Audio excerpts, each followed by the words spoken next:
Today's episode is brought to you by Mazars. SoundCartel.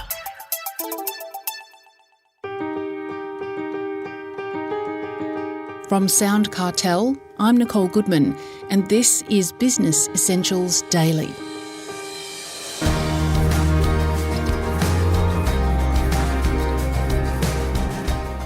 COVID completely changed the way that we communicate, so sales executives have had to adapt.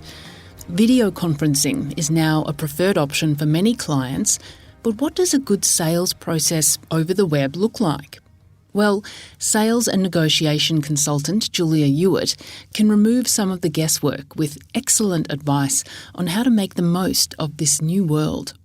She starts by explaining her approach to Jeff Waters. When it's done right, sales should feel collaborative. Sales should feel like a really purposeful conversation. Sales should be done with humility. It should be set up in a way that we can build great trust with each other, and it should be genuine. If it feels anything other than those things, it's been done wrong. And as a side point, Jeff, whenever I hear someone compare sales to used car sales, a very small piece of me dies on the inside because it's not the way it's done anymore if it's been done correct. So that's not the way it needs to be done. Sidetrack though. So if we're talking that we have to do sales now on Teams or online, the process is similar. What we're trying to do, and I talk about this often, is people get a meeting with someone who might like to engage their service for something. And I talk all the time and I share that there's no rule that says you have one meeting to land the plane here. The purpose of that meeting is simply to see if you have things in common and if it warrants a further conversation. And I don't know about many of the other business owners out there listening, Jeff, but especially in my company, I cannot recall a time where I've met with anyone for the first time and they've said, yes, let's do business together, and they've given me their money right away. That never happens. People these days, they expect a level of collaboration and trust. They want to make sure that you've understood and you've heard the brief. And it's very hard to do that in one conversation. I would say almost, if it's not in one conversation, it's too transactional. And so even when people ask, we have a short amount of time for the meeting, I always go in and talk about, well, if this conversation is important, let's do it the right way, not the fast way. So I'd like to find a time, if we can, where we can slow the conversation down and I can learn more about what you're looking to try and solve here. People hate to be sold to, but they really like to buy. So if you can set up a great conversation online where we are sharing things in common, we're talking freely and having nice, genuine conversation, we're just looking for another conversation after that. So it sounds like, first of all, my approach over the internet, if I'm trying to conduct sales via online platforms, first of all, I should be prepared for more of those conversations with each potential client or each client. But secondly, does this mean I should be factoring in to my conversational plan or to my script a return visit? So formalising that process in my sales script to call upon the person I'm meeting with for the next meeting. Does that make sense? Yeah, Jeff, so when we talk about doing modern day sales, and as I've shared previously, doing sales this way is done with humility, it's done with trust building, it's done with people-oriented and humanised principles. What we're trying to do is set up for a great conversation. And rather than in the modern day way, we try and talk about sales process. Sales scripts, I don't think are a thing anymore, and people don't love that anyway. When you have a sales process, you don't have to remember stuff because it's a process. It's like getting up to brush your teeth. You know what to do. You don't need someone to tell you what to do it or how to do it, but it becomes your way of brushing your teeth. So a sales process is necessary for any business.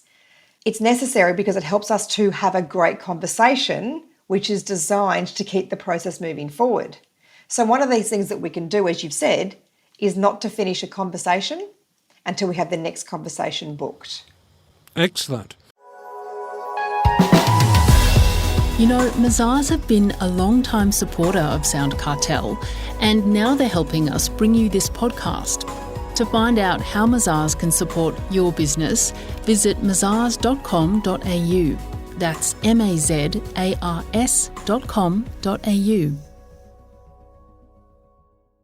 Any other tips that you can give me for conducting sales over the web?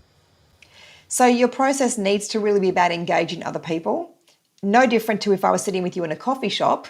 It would not be a very pleasant conversation with you if I decided to show up, have my coffee and just tell you about how wonderful and great I am.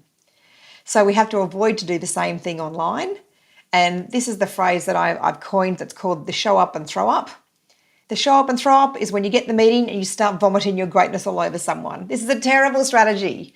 So what we want to be able to do is make the other person the hero of the conversation.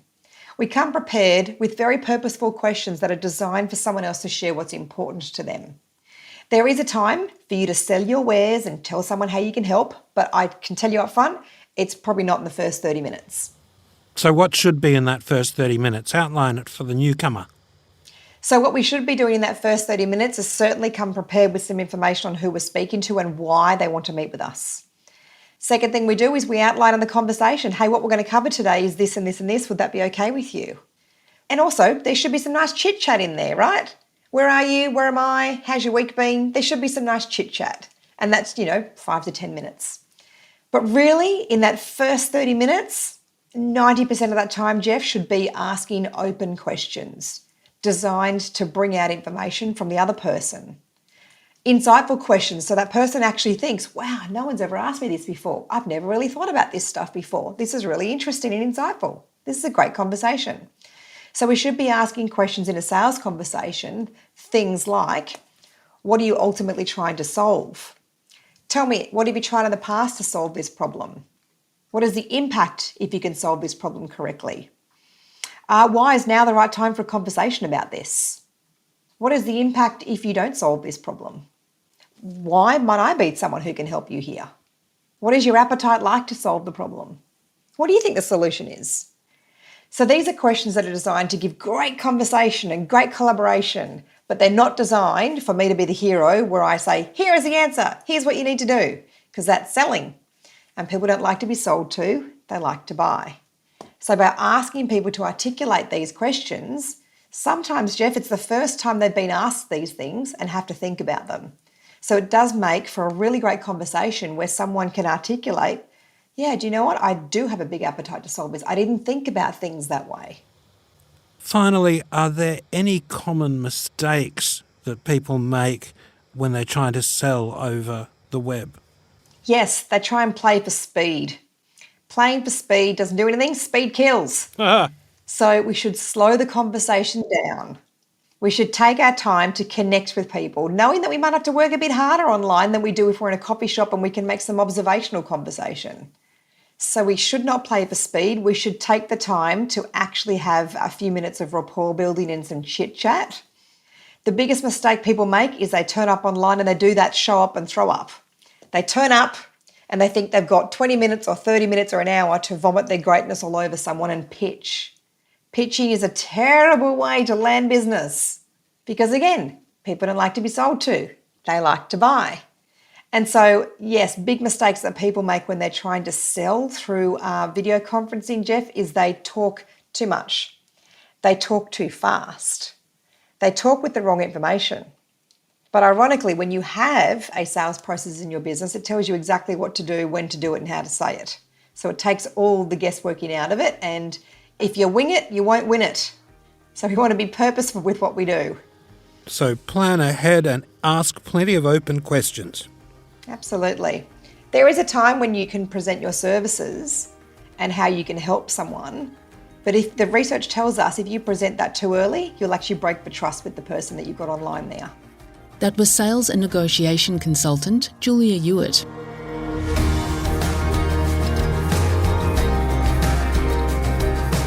This episode of Business Essentials Daily is produced by the team at SoundCartel. Thanks for listening. I'm Nicole Goodman. We'll bring you more Be Daily tomorrow. Follow @BE Daily Podcast across social media and head to bedaily.com.au for more from the Business Essentials Daily podcast. SoundCartel. This episode was brought to you by Mazars. To find out more, visit mazars.com.au. That's mazars.com.au.